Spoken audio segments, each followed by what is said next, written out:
warahmatullahi wabarakatuh. Halo teman-teman semua, selamat datang di Kuliner Feby Spesial Ramadan. Saya Ajeng Permatasari selaku host pada podcast hari ini. Pada podcast episode kali ini kita akan membahas tentang menghadapi kegalauan hidup dengan mengingat Allah Subhanahu wa taala. Saat ini saya sudah bersama dengan Ibu Ariyanti SEMM selaku dosen Fakultas Ekonomi dan Bisnis Islam UIN Raden Fatah Palembang. Assalamualaikum Ibu, bagaimana kabarnya? Alhamdulillah. Alhamdulillah. Untuk sekarang kesibukannya apa nih Bu? Seperti biasa, tetap semester tetap mengajar. Mengajar ya Bu ya. Baik Bu, sesuai dengan tema yang saya sebutkan tadi, menghadapi kegalauan hidup dengan mengingat Allah Subhanahu wa taala. Menurut Ibu sendiri, kegalauan hidup itu apa sih Bu? Oke. Galau Ya. ini sebenarnya sih istilah dari anak muda ya. Iya benar. Tapi mungkin kalau dari zaman orang tua dulu mungkin dikatakan galau itu bahasanya beda. Tapi bahasanya mungkin gelisah atau apa. Tapi sekarang slang anak muda itu selalu dikaitkan dengan kata galau. Iya. Anak muda itu identiknya galau itu mungkin karena Percintaan ya Bu ya. gitu ya, kecewa sama seseorang gitu ya. Tapi sebenarnya galau itu ya konsepnya pasti kacau dalam hati. Benar gitu ya. Ada beberapa yang membuat tidak stabil, itu mungkin bingung menentukan pilihan atau memikirkan masa depan. Benar. Biasanya yang dikatakan galau seperti itu. Jadi kita ada pilihan yang harus kita tentukan, ada pikiran yang tentang masa depan yang belum kita tahu bagaimana masa depan itu seperti apa. Karena sejatinya manusia itu galau itu disebabkan ketidaktahuan manusia akan masa depan, ya. Jadi prinsipnya galau itu harapan yang tidak sesuai dengan ekspektasinya. Gitu, Jadi ya. bingung sama bimbang seperti Iya, itu ya Bu. seperti itu. Nah Bu, kan galau itu adalah sesuatu hal yang mungkin sifatnya juga negatif dan banyak orang itu yang mungkin tidak suka dengan suasana seperti itu karena menyebabkan kita mungkin bisa stres, depresi, bingung dan bimbang. Menurut Ibu sendiri, faktor apa yang membuat kegalauan itu muncul kepada manusia? Sebenarnya itu tergantung tipe manusianya itu sendiri ya. Ada tipikal orang yang punya masalah, menganggap masalah itu masalah kecil jadi besar, masalah tidak ada masalah jadi masalah. Benar gitu ya. sekali. Ada juga orangnya easy going gitu ya. Artinya kalau ada masalah masalah besar dianggap kecil, masalah kecil ya udahlah insya Allah bisa diselesaikan gitu. Jadi tergantung manusia sendiri yang menghadapi masalah itu seperti apa. Kalau dia bisa meredam emosinya, meredam perasaan galaunya dengan hanya mengingat kepada Allah, artinya dia selalu berhusnuzon kepada Allah, insya Allah itu tidak akan mengganggu pikirannya setiap harinya. Itulah kadang-kadang kita butuh mengafirmasi diri kita sendiri. Ada yang namanya law of attraction. Di sini ada hukum tarik menarik, artinya apa yang kita fokus inginkan, kita pikirkan setiap hari. Itu namanya self affirmation, di mana kita selalu menyebutkan setiap hari dan berharap ini menjadi kenyataan. Sama halnya dengan galau.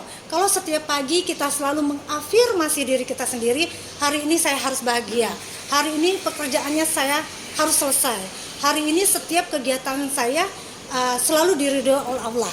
Nah itu otomatis energi positif itu selalu mengiringi langkah kita setiap harinya. Gitu. Jadi manusia sendiri yang membawa kita mau ke arah mana. Karena bahagia itu kita yang ciptakan, ya. Jadi jangan terpengaruh oleh sisi manapun, yang penting selalu mencoba mengafirmasi diri sendiri untuk menciptakan kegalauan tersebut. Jadi lebih ke bagaimana kita menanggapi itu ya Bu ya tersendiri. Kita harus banyak-banyak husnuzon kepada diri sendiri. Itu yang pasti. Nah Bu, saat ini kan banyak nih kita lihat ini mahasiswa itu banyak sekali yang galau dalam menjalankan kuliahnya. Bagaimana sih Bu kita menyikapi dan menghadapi hal-hal tersebut, terkhusus untuk mahasiswa dan anak-anak muda yang di zaman sekarang? Oke, untuk mahasiswa makanya itu diperlukan tujuan hidup. Kita sekolah mau ngapain sih? Kita kuliah mau ngapain? Harapan kita setelah kuliah ini mau kemana?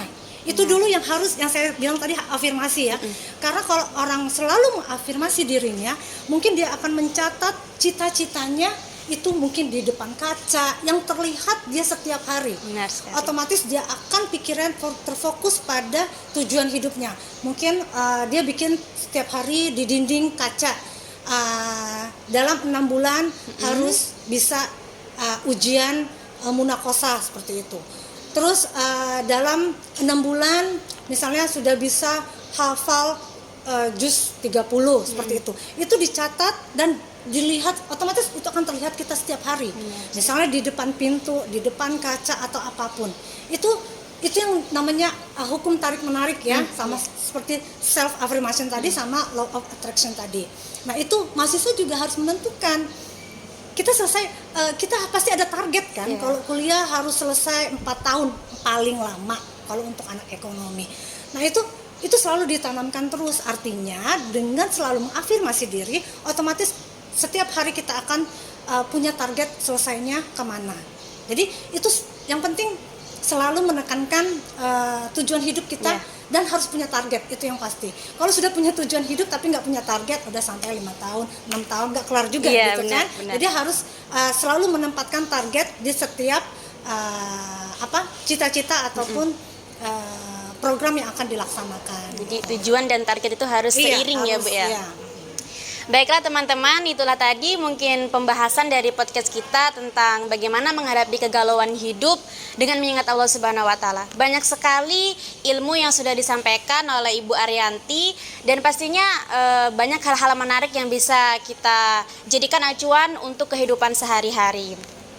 Baiklah Ibu, terima kasih sudah meluangkan waktunya berbagi ilmu kepada kami. Oke, mungkin ada closing statement sedikit ya. Iya. Jadi untuk adik-adik sekalian, hindarilah rasa galau dengan cara selalu mengafirmasi setiap hari diri sendiri. Karena dengan cara berhusnuzon selalu kepada Allah, sesuai dengan firman Allah di surah Ali Imran ayat 173, cukuplah Allah menjadi penolong dan sebaik-baiknya pelindung. Dan ada juga di surat Al-Baqarah ayat 45, jadikan sabar dan sholat sebagai penolongmu. Itu adalah kunci hidup yang harus dipegang dalam setiap manusia gitu ya. Itu aja. Baik, terima kasih Ibu. Saya Ajeng Permatasari selaku host pada podcast hari ini mohon undur diri. Nantikan liputan kuliner VIB spesial Ramadan selanjutnya hanya di YouTube Korsa. Wassalamualaikum warahmatullahi wabarakatuh. Waalaikumsalam.